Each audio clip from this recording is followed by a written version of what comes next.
তুর পাহাড়ের কাছাকাছি যখন গেছেন তখন পয়গম্বর মুসার কালবের ভিতরে হঠাৎ করে নিজের বিবি বাচ্চার মোহাব্বত উতলায় উঠছে। আয়া বললাম আশা তো নিজের ইচ্ছায়, যাওয়াটা তো আল্লাহর ইচ্ছায়। কয়দিন রেখে দেয় আমারে তার তো ঠিক নেই। বাড়িতে খাওন দিয়ে আসলাম না, কি খাইব ওরা, কেমনে চলবো, ভিতরে ভিতরে কলবের ভিতরে ভিতরে চিন্তা করতেছে। পয়গম্বর তুর পাহাড়ে গেলে আল্লাহ তাআলা পয়গম্বর রে বললেন, পয়গম্বর আয়া যেহেতু পড়ছ, হাতে তো একটা লাঠি তোমার আছে, এই লাঠি দিয়ে তোমার সামনে যে পাথরটা আছে এটার একটা বাড়ি দাও। মুসা আলাইহিস সালাতু ওয়াস সালামের হাতের লাঠি অঙ্গর হুজুরদের হাতের বেতের মতো না, যেটা পাথরে বাড়ি দিলে লাঠি ভেঙে যাইব। পয়গম্বরের লাঠি হলো মুজিজার লাঠি, এটা আজব লাঠি, এটা ওনার নবুয়তের দলিল। এটা পানিতে বাড়ি দিলে রাস্তা হয়ে যায়, পাথরে বাড়ি দিলে ঝর্ণা প্রবাহিত হয়ে যায়। পয়গম্বরের লাঠি হাত থেকে ছেড়ে দিলে সাপ হয়ে যায়। নিজের হাতের লাঠি হাতে লইয়া জাদুঘরদের মোকাবেলায় গেছি। আল্লাহ বলে, মুসা হাতের লাঠিটা জাদুঘররা রশি ছাড়ছে, তুমি তোমার হাতের লাঠি ছেড়ে দাও। আজব লাঠি পয়গম্বর ছেড়ে দিয়েছে, সাথে সাথে এটা এত বড় এক আজদাহা সাপ হয়ে গেছে যে নিজের লাঠি সাপের আকৃতিতে দেখা পয়গম্বর মুসা জাদুঘরদেরকে ভয় দেখাইব কি, নিজেই ভয় পেয়ে গেছে, নিজেই ভয় পাইছে। উনি যে ভয় পাইছে এটা উনার দিলেই আছে। আল্লাহ তাআলা উনার দিলের কথাটা জাদুঘরদেরকেও শোনায়া দিলেন, খুযহা ওয়ালা তাখাফ। ভয় তো দিলের ভিতরের জিনিস। আমি ভয় পাইছি কি পাই নাই আমি না জানি, আরেকজন জানবো করতে। ভয়ের কিছু আসারাত চেহারায় আসে, কিন্তু ভিতরে ভিতরে ভয় থাকলে অনেক সময় হুমড়া সুমড়ার মতো কিন্তু দাঁড়ায় থাকে। দিলের জিনিসটা অনেক সময় চেহারা দেখে বোঝা যায় না। জাদুঘররা টের পায় নাই যে মুসা ভয় পাইছে। আল্লাহ নিজেই মুসা আলাইহিস সালামকে বলছেন, খুযহা ওয়ালা তাখাফ, তোমার সাপ দেখা ওরা ভয় পাইছে, কিন্তু সাপের লেন্সাটা যাইতে ধরতে তুমি ভয় পাও না, কিন্তু তুমি ভয় পাবা না। সানুঈদুহা সিরাতাহাল উলা, ধরার সাথে সাথে আজদাহাকে আবার পুনরায় সাপের আকৃতির থেকে লাঠি বানায়, জিম্মা দাড়ি আমার, আমি লাঠি বানায় দেব, এটাকে ধরো তুমি তাড়াতাড়ি। পয়গম্বর ধরছেন, সাপ লাঠি হয়ে গেছে। এই আজব লাঠি, এই লাঠি দিয়া আল্লাহ বললেন, এই তোমার সামনে যে পাথর আছে এটারে বাড়ি মারো। পয়গম্বর হাতের লাঠি দিয়া পাথরে বাড়ি দিলেন, পাথর ভেঙে যায়, দুই খণ্ড হয়ে যায়। পাথরের ভেতর থেকে তার আরেকটা বাচ্চা পাথর বের হয়। আল্লাহ বললেন, মুসা এই পাথরটাকেও আবার বাড়ি মারো। ছোট পাথরটাকে আবার বাড়ি মারছে, তো এটা ফেটে গেছে, এর ভেতরে আরেকটা পাথর বের হয়েছে।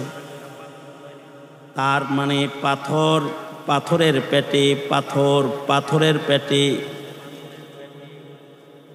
সব শেষের বাড়িতে যে ছোট্ট একটা সুন্দর সাদা পাথর বের হয়েছে, আল্লাহ তাআলা বললেন, পয়গম্বর এটা কেউ বাড়ি দাও।